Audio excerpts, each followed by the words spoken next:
अच्छा, आपसे एक सवाल पूछूं। एक कप कॉफ़ी बनाने के लिए कितना पानी चाहिए होता है? आपका जवाब होगा कि ये भी कोई भला सवाल हुआ। एक कप कॉफ़ी बनाने के लिए आधा कप या फिर एक कप पानी चाहिए? जवाब है 100 लीटर।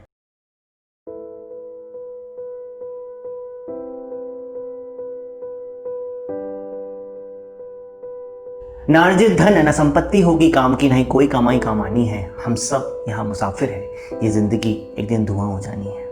नमस्कार, मैं हूं राहुल पारिक और आप देख रहे हैं बियॉन्ड द टेल।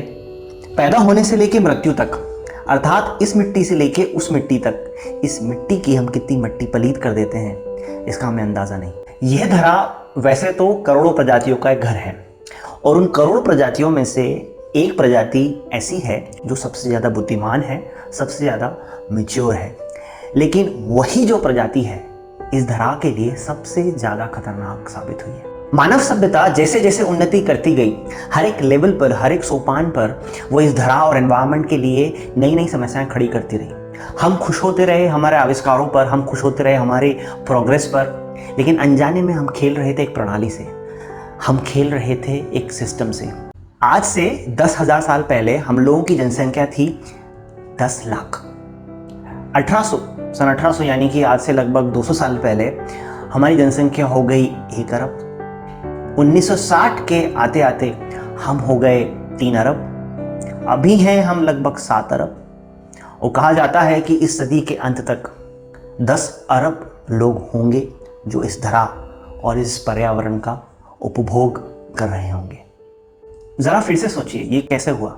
हमको 10,000 साल लगे 1 लाख से 1 अरब होने में, लेकिन सिर्फ 150 साल में हम 1 अरब से 3 अरब हो गए और अगले 50 साल में 3 अरब से 7 अरब। ये हुआ क्योंकि ये होने दिया गया इस धरा के द्वारा, इस पर्यावरण के द्वारा। ये धरा सोचती रही कि मानव अपनी ज़रूरतें पूरी करने के लिए ही तो कुछ संसाधनों का उपयोग कर रहा है, लेकिन वो उपयोग कब उपभोग में बदल गया पता नहीं चला। हमारी ज़रूरतें रोटी, कपड़ा, मकान से बढ़कर कब बर्गर, फैशन और मॉल्स तक आ गई हमें पता नहीं चला। हजारों वर्ष पहले हमने खेती करना सीख लिया था, लेकिन 1990 के आते आते हमको लगने लगा कि अब पैदावार बढ़ानी पड़ेगी क्योंकि जनसंख्या बढ़ रही थी, ज़रूरतें बढ़ रही थी। तो हमने बेतहाशा ज़मीन के अंदर से पानी खींचना शुरू किया। आपको शायद अच्छे से एहसास नहीं होगा कि पानी की आवश्यकता केवल खेती करने के लिए, पीने के लिए नहीं चाहिए होती है। इसकी ज़रूरत उससे कहीं बढ़कर है। एक बर्गर बनाने के लिए 2000 से लेकर 2500 लीटर तक पानी खर्च हो जाता है। 1 किलोग्राम चॉकलेट के लिए 21,000 लीटर पानी की खपत होती है। वही चॉकलेट जो लॉकडाउन के चलते आप अपने कमरे में आरामदायक पजामे में बैठकर खा रहे होते हैं। अच्छा, पजामे से याद आया, एक कॉटन का पजामा बनाने में 95,000 लीटर पानी खर्च होता है। अच्छा, आपसे एक सवाल पूछूं। एक कप कॉफ़ी बनाने के लिए कितना पानी चाहिए होता है? जवाब है 100 लीटर।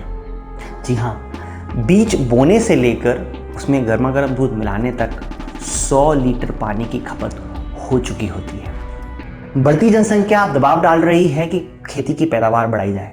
खेती की पैदावार बढ़ाने के लिए ज़मीन चाहिए। ज़मीन के लिए हम पर्वतों, जंगलों को काटकर साफ करते जा रहे हैं। पर्वतों, पहाड़ों को काटकर हमने मैदान कर दिया। न जाने कितने आशियानों को हमने सुनसान कर दिया। पेड़ हम ऐसे काट रहे हैं जैसे कि वो हमारे दुश्मन हो। कारखाने धुआं ऐसे उगल रहे हैं जैसे कल की कोई सुबह नहीं। सिर्फ इंदौर और जयपुर में एक दिन में इतना अखबार बिकता है जिसके लिए 7500 पेड़ काटने पड़ते हैं। औद्योगिक अंधानुकरण की हद ये है कि कोविड और लॉकडाउन के पहले चाइना की केवल 10%, 10% पॉपुलेशन ऐसी थी शहरों में रहने वाली जिसके पास साफ हवा थी सांस लेने के लिए। अगर प्रकृति के मानवीय दुरुपयोग के आंकड़े हम और खंगालें तो ये नंबर्स और भयानक होते जाते हैं। जरा सोचिए, इस सदी के अंत में जब 10 अरब लोग होंगे तो इस धरा का, इस पर्यावरण का क्या हाल होगा। अभी कोविड और लॉकडाउन के चलते लोग घरों में कैद हैं और प्रकृति को मौका मिला है दम भरने का और सांस लेने का। शायद ये पेंडेमिक, ये आपदा एक चेतावनी है प्रकृति की, इस धरा की, मैनकाइंड को, मनुष्य को, कि that we are not permanent here. लेकिन इंसान पूरी तरह से वापस लौटेगा सड़कों पर, नदियों के किनारे, कारखानों में। लेकिन इस बार हम लौटे तो एक जिम्मेदारी के साथ लौटें। हमें अपनी ज़रूरतें कम करनी होंगी। नॉर्थ अमेरिका और यूरोप में दुनिया की केवल 12% आबादी रहती है, लेकिन पूरी दुनिया के प्राकृतिक संसाधनों नेचुरल रिसोर्सेज का 70% का उपयोग वहाँ पर होता है। तो इन विकसित देशों को, इन डेवलपिंग कंट्रीज़ के ऊपर पर्यावरण संरक्षण का ठीकरा मरने की बजाय आगे आना होगा, एक बड़ी जिम्मेदारी निभानी होगी। हमारी सरकारों को फंडिंग करनी होगी वैज्ञानिकों को, साइंटिस्ट को, ताकि वो रिसर्च कर सके इन समस्याओं का समाधान निकालने के लिए। हमें आपको लगातार सहयोग करना होगा, एक वैश्विक यज्ञ करना होगा इस पर्यावरण को बचाने का, जिसमें आपको, मुझको, हम सबको आहुति देनी होगी। हमारे लिए ना सोचें तो कम से कम हमारी अगली पीढ़ी के बारे में तो सोचें। हम आखिरी उम्मीद हैं, हमारी पीढ़ी ये आखिरी पीढ़ी है जो इस पर्यावरण को बचा सकती है, इस धरा को बचा सकती है।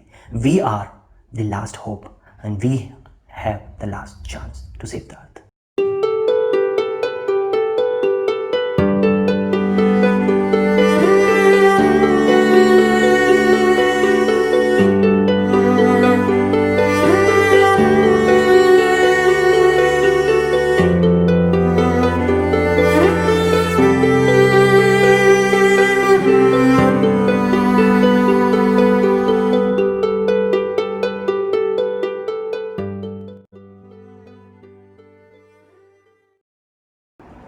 Hello again. Global Hindi foundation Singapore की एक मुहिम है, मेरी धरा मेरी जिम्मेदारी, माय अर्थ माय रिस्पॉन्सिबिलिटी।